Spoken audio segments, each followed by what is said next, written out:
It's time for us to check back in with Louisa in Mountain Path and see what happens next in the book. If you've missed the previous readings from this book, you can look for a playlist in the description below to get caught up.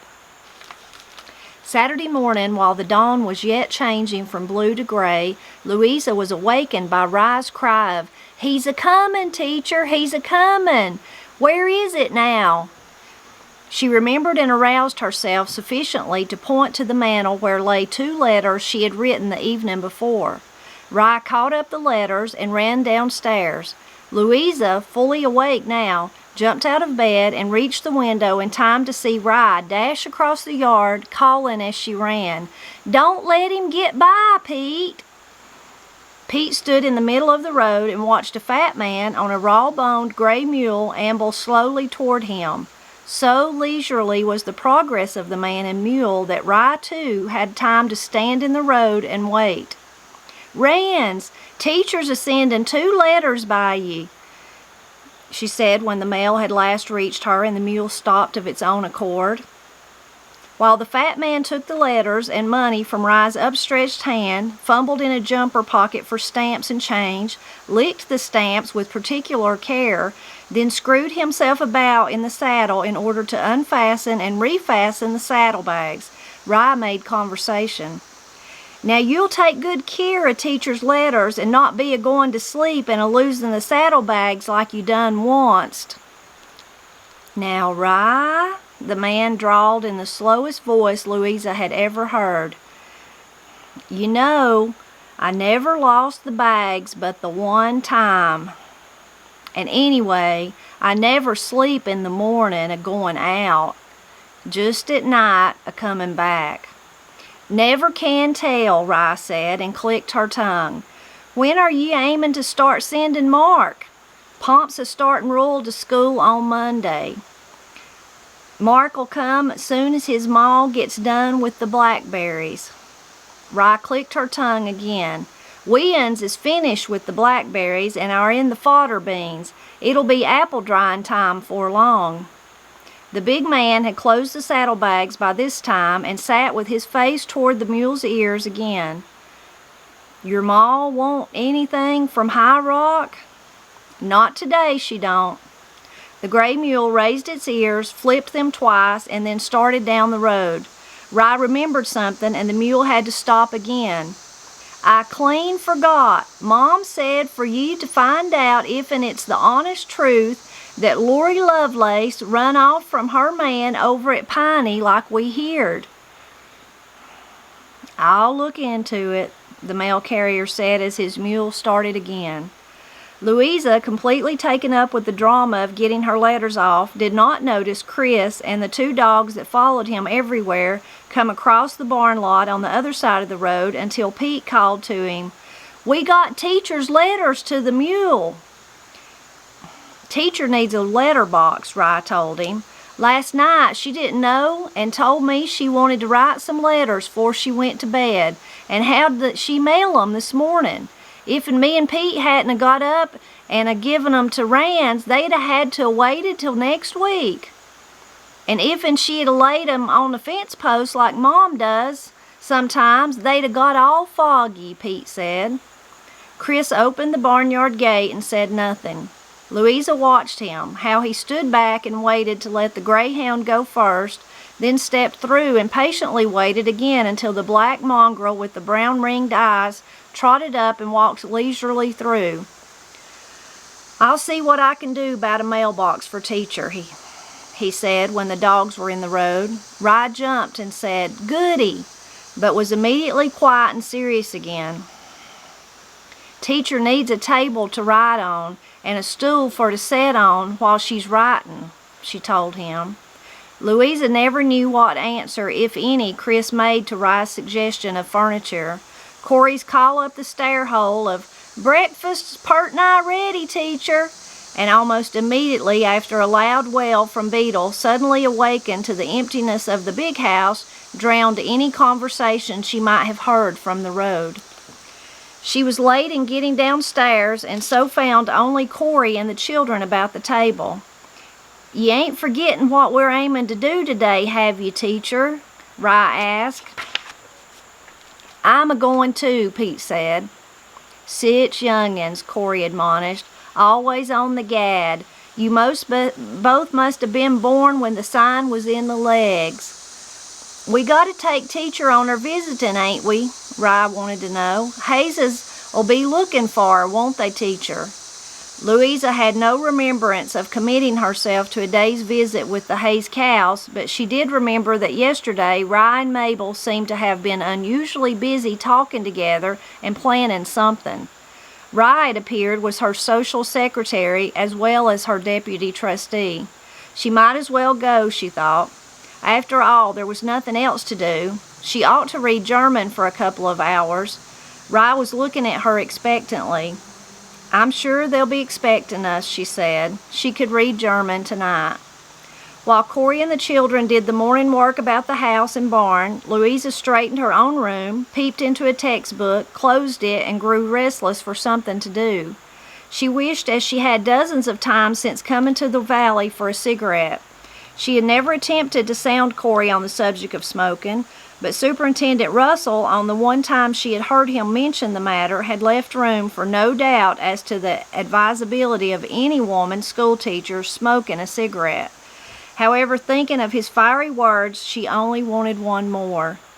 She examined the small fireplace and decided that if a whole fire could burn in it and the smoke would go up the chimney, the smoke of one cigarette would do the same. After making certain that no one could see her through either of the windows, she crouched on the hearth, lit a cigarette, and with an ear for possible steps on the stair, settled herself to enjoy the first cigarette she had had in 5 days.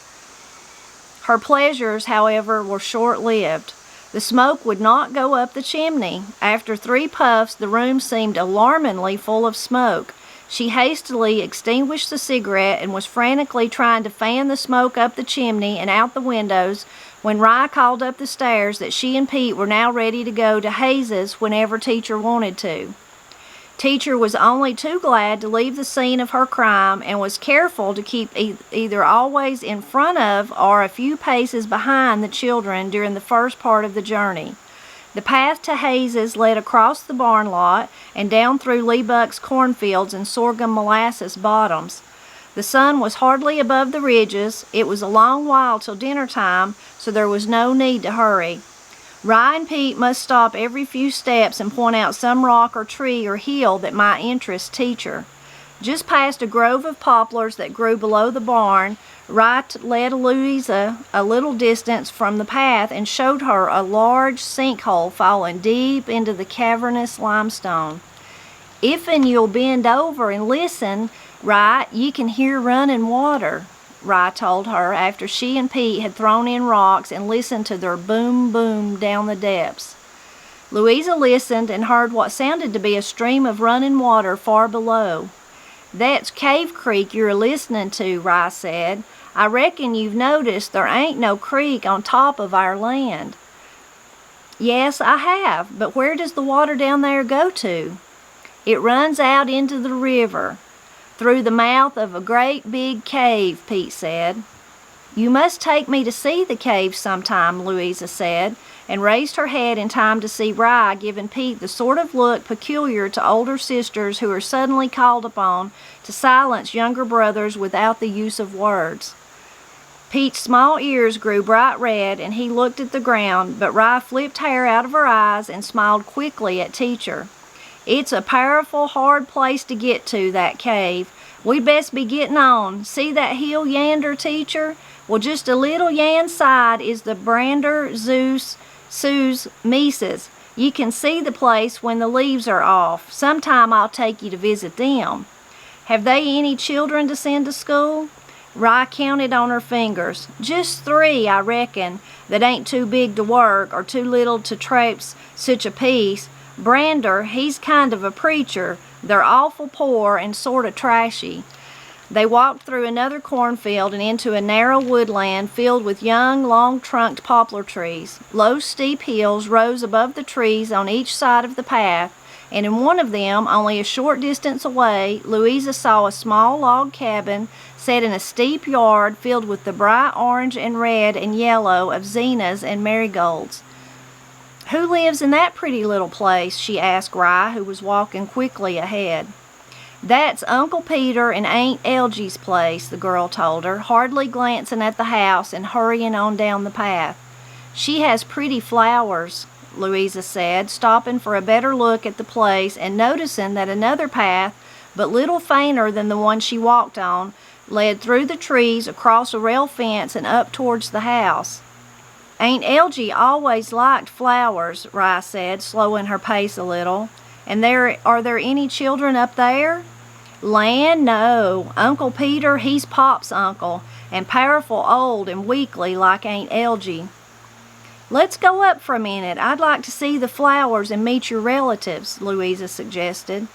"We ain't got time, and Mom might not like it. Aunt Elgie's sickly." "That's all the more reason we ought to go. Look at the apples on the ground. You and Pete could eat apples while I look at the flowers. I can smell something that smells like honeysuckle from here." "We can eat apples at Hayes's, and Mom said for us to go straight on," Rye said in the voice of one who intends to do just that. Louisa said nothing more. They walked on out of the trees and up and across a sage-grass and scrub pine-covered hill to Hayes's.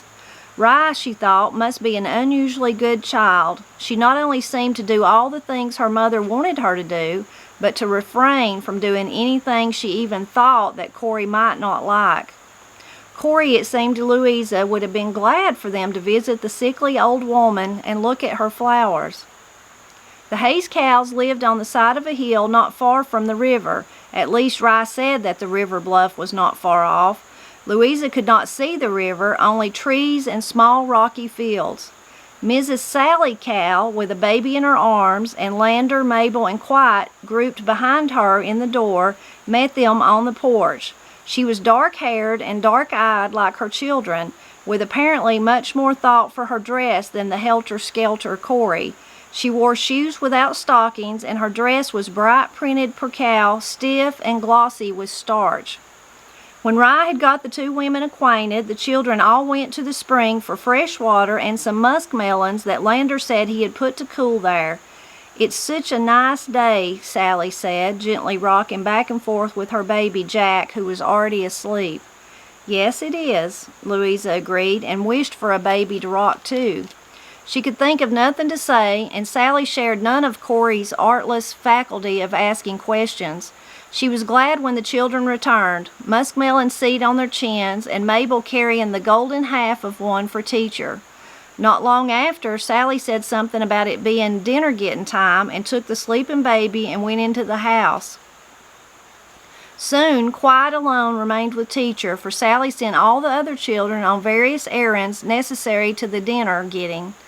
Some were sent to the spring for more water, others for the milk and butter that must have been cooling in some sinkhole. Somebody must go to the garden and dig potatoes and hunt onions and cucumbers. And lastly, Lander was sent to tell his father dinner was ready and advised to break a long fly switch on the way. Louisa did not see Hayes until she went into the kitchen, where he greeted her with a soft-spoken, "Sit down and eat, Teacher." It was hard to think that Hayes could be so much as a cousin of Lee Buck's. Lee Buck was big and dark-haired, but Hayes was slight and fair, with pale, flat blue eyes, neither stupid nor suggestive of veiled cunning, but simply expressionless, glancing at nothing. Instead, they looked well at all things, after slowly slipping to focus on the things they would see. The man's words were slow like his eyes, but his hands, she noticed as he broke hot cornbread, were quick enough. Louisa ate but sparingly of Sally's well-cooked meal. For the first time since coming to Cow Valley, she felt embarrassed and wished for Corey's oilcloth-covered table with Lee Buck at its head, ready to amuse Teacher with any joke or tale that came into his mind. Sally, she thought, was a better cook than Corey. The butter was yellow, while Corey's was blue-white and puffy, and the cornbread tasted of milk and eggs, but all the same, she would have preferred Corey's half-raw sow-belly and horny crusted bread to this silent meal with the low-voiced man and the two quiet children. She was glad when Rye declared herself full and got up and went into the big house, followed not long after by Pete and the other children. After that, Teacher could make her excuses and go into the big house too. There the children showed her the treasures of the family, an album, the potted touch-me-nots and begonias on the hearth, their mother's embroidery pieces, and lastly some wood doves that Hayes had done in pen and ink, and samples of his copper plate script. The man's eyes troubled her less when he too came into the room and leaned against the mantel and gave her his slow half-smile. She watched him while he took a long leaf of dark brown tobacco from a hip pocket, carefully stripped out the ribs and threw them into the fireplace, then put the most of the leaf into his mouth and began a steady, thoughtful chewing. She wished that she might satisfy her own desire for tobacco with so little trouble and expense. When the dishes were washed, Rye suggested that they all take Teacher down to the bluff and let her look at Cumberland. Louisa was anxious to walk about and see a bit of the country, and was disappointed when, just as she and the children were leaving, she heard Sally give Rye and Mabel a muttered command to stay up on the bluff and don't get down on the river or about the cave. She still wanted to see the cave, but in the end had to content herself with a vague definition of its general whereabouts from Rye, who suddenly seemed none too certain that there was a cave on her father's land after all. She glimpsed the river but slightly through the trees, declined the children's offer of a sassafras toothbrush such as the ones they had provided for themselves, grew bored, and wondered what she could do with herself for the rest of the day. It was too early to return to Corey's, and she had no wish to sit on the porch with Sally, who was breaking green beans for Sunday's cooking. She remembered Aunt Elgie, the old woman with the yard full of flowers, that Rye would not let her visit in the morning. Rye, she feared, would not care to visit her now, even with Sally's probable consent. So it was that, with such thoughts in her mind, Louisa suggested to the children that they walk up the path toward Lee Buck's and climb one of the hills above the fields. The children agreed gladly, and Pete promised Teacher a stalk of the sweet, juicy sorghum cane from one of his father's fields. They never reached the cane patch, for when Louisa saw the little house and the flowers again, a childish stubbornness and impatience with the boresome day made her stop and exclaim, "Let's all go up this hill." They had not come to the Elgie Peter path, so that the children hardly knew what was in Teacher's head when she clambered over the rail fence and walked up through a jungle of stunted pine and huckleberry bush. Rye knew first, and when Louisa stopped by the yard fence and looked at the flowers, called out, "Winds can't go there, Teacher." "It wouldn't do any harm. I only want to look at the flowers and maybe beg a bouquet of marigolds," Louisa said, and walked around to the gate. She opened it and turned to try a last persuasion on the children, but when she looked at them, she knew that they would never be got to come into the yard. Something in their half-frightened, half-angry faces made her think of the stone in the road and Rye's foot above it. Maybe she was doing wrong. She stood irresolute a moment and looked at them. Why was it that she, who had never been afraid of anything, should be so concerned with the goodwill of a handful of hill children? She walked quickly through the gate and up the limestone rocks that twisted in irregular steps up the yard. She gave a last quick glance toward the children. They stood motionless below the fence watching her, all except Mabel, who was running away. She did not think of them again, for a bent old woman leaning on a cane hobbled from behind the screen of the honeysuckle and gourd vines on the porch and stood watching her while she walked through the yard. "I'm Louisa Sheridan, the new school teacher," she said when she reached the bottom porch steps. "I was passing by and saw your flowers and thought I'd drop in for a moment." The old woman stood on the top step and looked at Louisa. "You're from away, ain't ye?" she quavered, and her voice was eager and expectant for someone so old. Louisa looked full into her face. It was an old face, but somehow eager like the voice. "Yes," she said, "I'm from away, Lexington." The old woman stared at her out of a half-mad dreamer's eyes where hope flamed a little as they searched and then for some reason died, leaving the eyes tired and old with all their eagerness gone. You didn't by any chance to see it or him?" she asked, and stared past Louisa down the path she had just come. "No," she answered, and wished for the children. I didn't see it or him." "They never do," the woman said, still staring down past the flowers. The voice was so dead now, it made Louisa feel guilty because she had not seen a thing of which she had just learned the existence.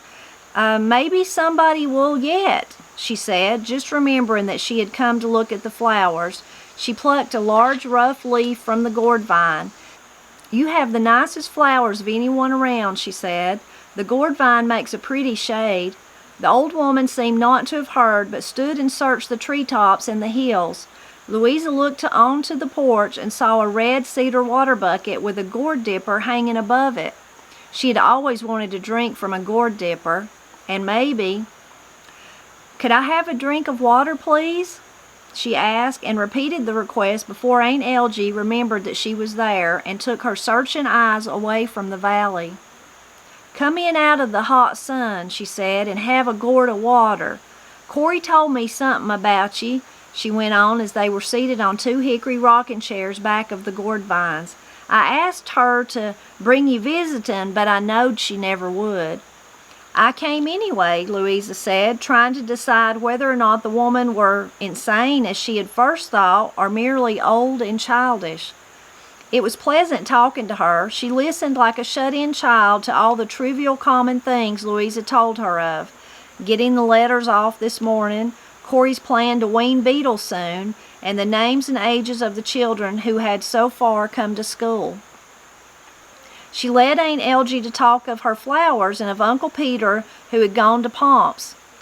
"I wish I could stay and watch your pretty by nights open," she said. "You have so many. Corey has a few, but..." She stopped. She was not talking to the same woman she had listened to a moment before. The old eyes, blue and pale and slow like Hayes's eyes, had grown mad again and searching, peering between the honeysuckle vines, rolling slowly to stare at the empty doorway.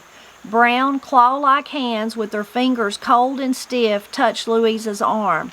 "Be still," the woman said. "I thought maybe I heard.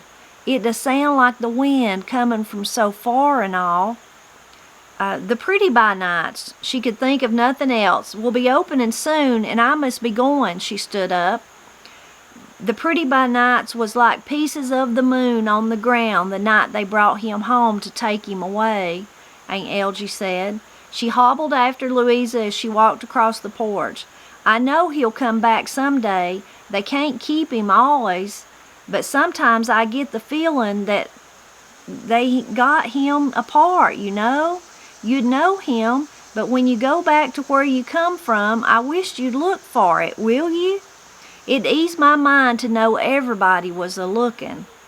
I'll look for it." She had reached the top step, but the cold hands were on her arm again. "You'd better come in and see so you'll know," Aunt Elgie said, and tried to lead her to the big house door. "I know, Aunt Elgie. You might forget, and if'n you heard it once, you never would. But you ain't heard it, and you'd know. You will hear it, though, for if'n he hain't got it, and it'll come by itself a-playin'. It cried one night 2 weeks 'fore they took him. I heard it." They had crossed the big house now and stood by the back wall. Aunt Elgie put each hand on a worn peg set a little distance apart on the rough wall. She turned towards Louisa and, still with her hands on the pegs, said, "Now if'n you look just right, you can see its shape. It was here for so long."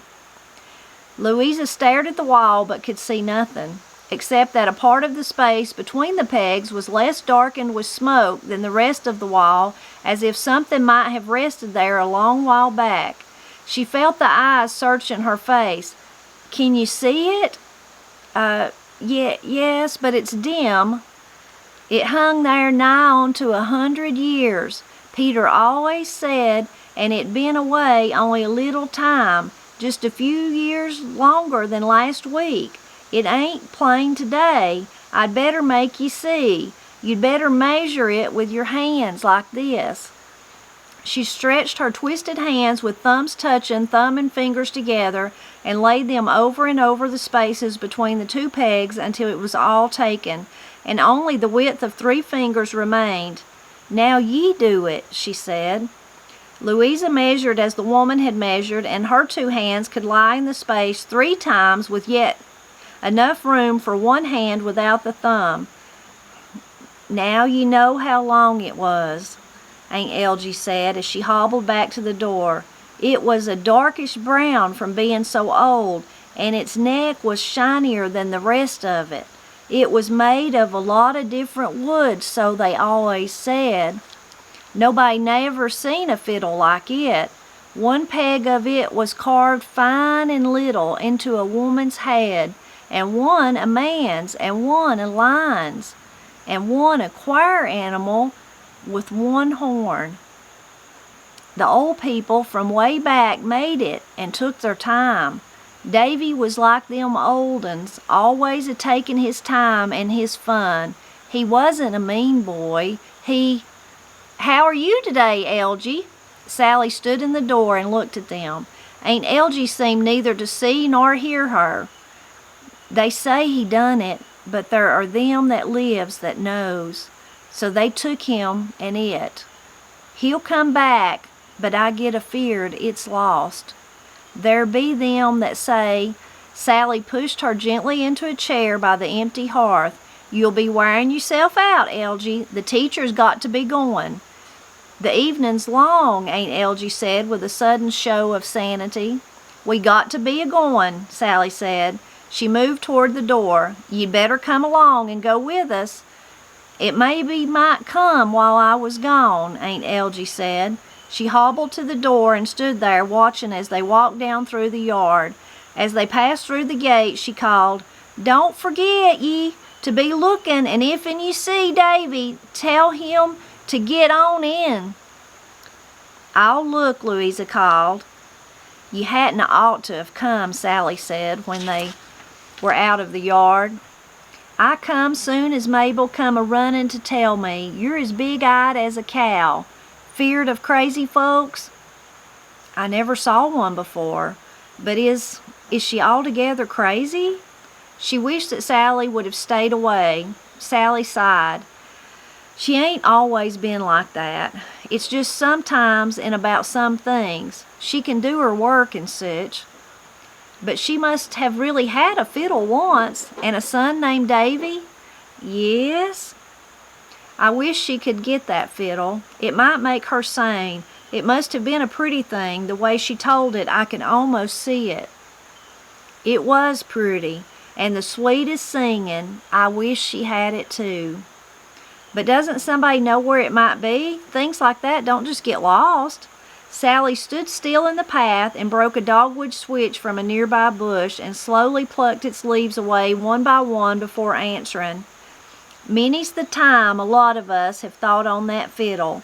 It ain't right. Sometimes I think that if'n our men as half men, they'd a hit it and would take too much. Teacher, you don't know. Down there's the young'uns a-waitin'. I reckon Cory'll be looking for you all." They had reached the lee-butt cow path where all the children stood and stared at Teacher as if they had been the grown ones and she the disobedient child. She thanked Sally for a pleasant day, and the children exchanged promises of future visits. As she and the children were turning away toward home, she looked back up the hill toward the Peter Elgie place. The most of it was hidden, but through an opening in the trees, Aunt Elgie could be seen. She stood on the porch and seemed to stare down into the valley as if a fiddle might rise out of it and come singing to her over the brush tops. Rye looked up the hill too.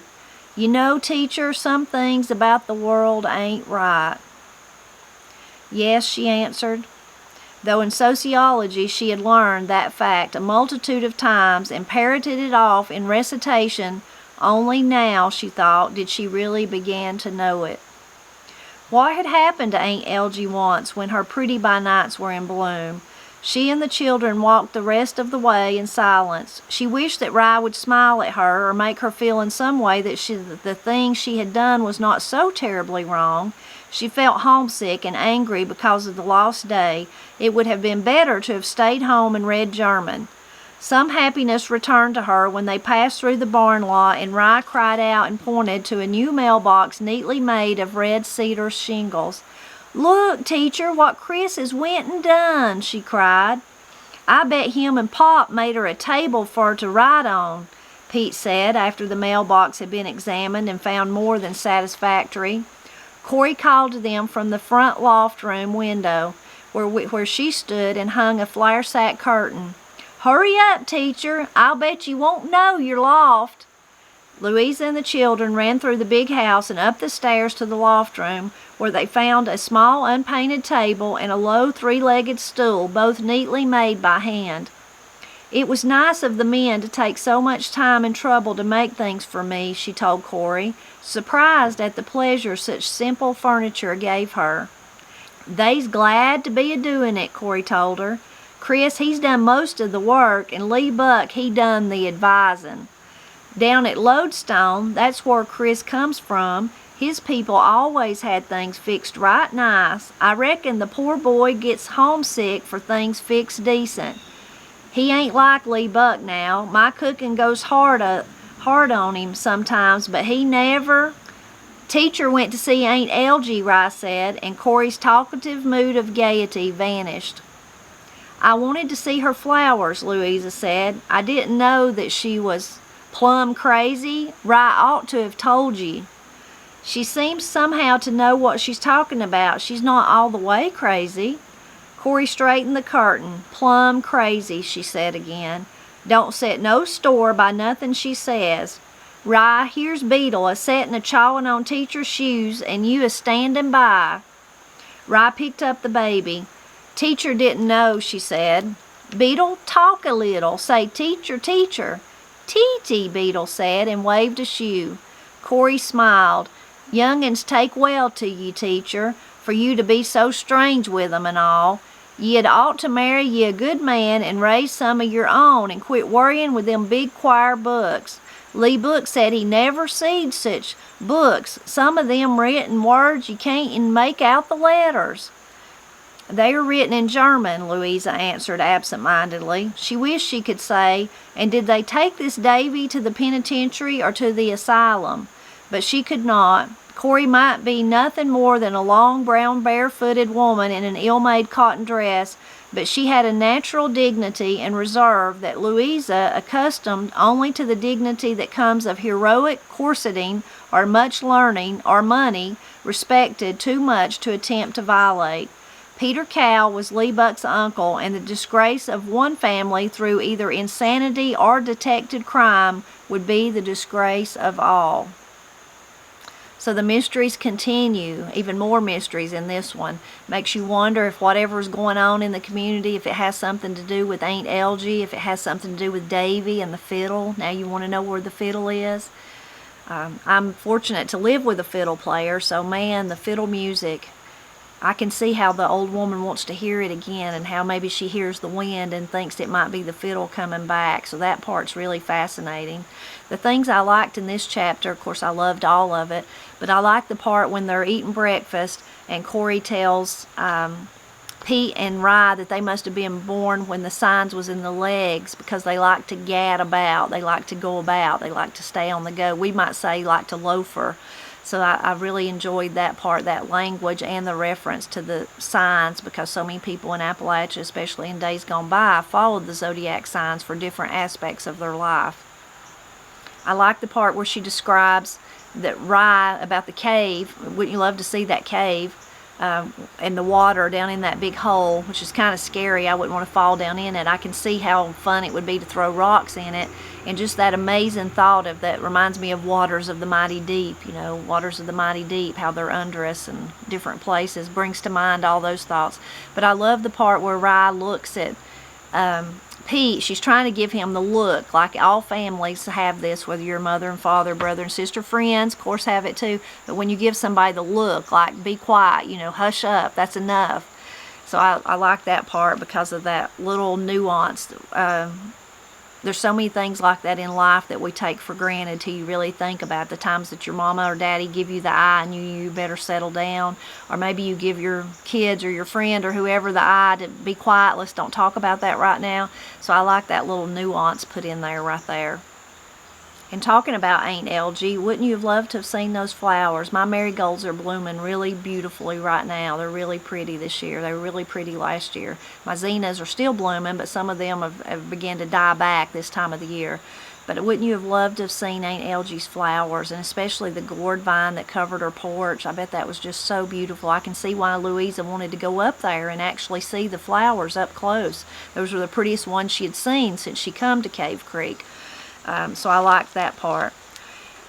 So, like I said, more mysteries now we've got to think about, but I especially love the ending of this chapter, because then she kind of had this, she keeps going against the children, but the children won't really tell her when she's messing up, and she don't really know that she's messed up till she's already crossed the line or offended them in some way because of whatever this mystery is that's going on in the background. But I love that when she come home, Chris and Lee Buck had not only built her the mailbox so that she wouldn't have to worry about catching the mailman anymore, getting up early and catching him, but they'd also built her the table and the little stool to sit on, so they made her loft nice. So I love that generosity that she's still finding. And even the part at the very end when she talks about Corey being, a country woman in a ill-fitting dress and being barefooted and all that, but yet still she has a dignity that Louisa's not going to offend. She's not going to try to offend.